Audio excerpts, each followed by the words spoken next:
mwiza, umunsi w'umunezero.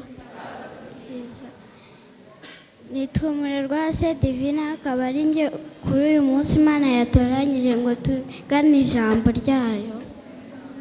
Icyigisho tugiye kwigana cyitwa abagenzi mu kwizera. Dusenge. Mana yacu dukunda, ngwino twigishe kandi udusobanurire mu izina rya Yesu, amena. Reka ntangire mbabaza ikibazo. Ninde wifuza gutembera?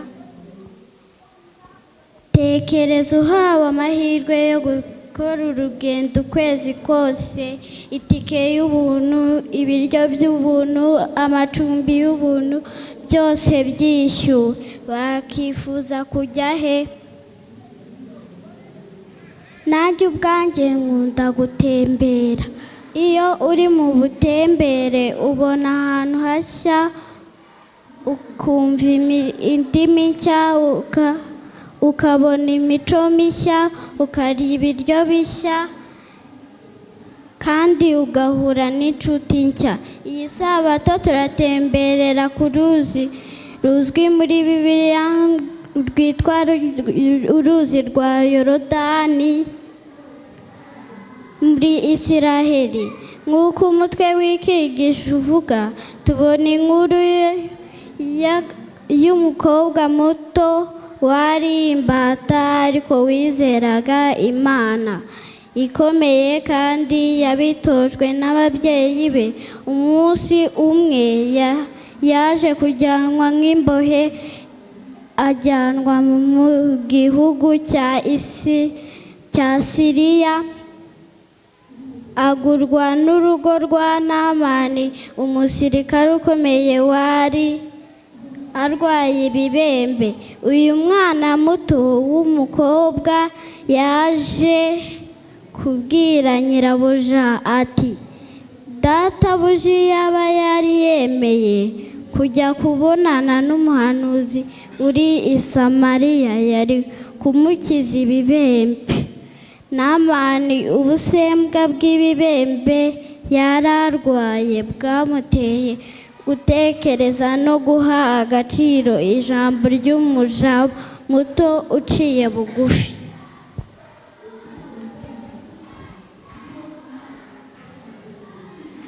Nk'uko umugore we yari abimubwiye, iby'ubuhanuzi Elisa washoboraga kumukiza indwara y'ibibembe. Ntibyatinze Namani ajya kureba umuhanuzi w'Imana, maze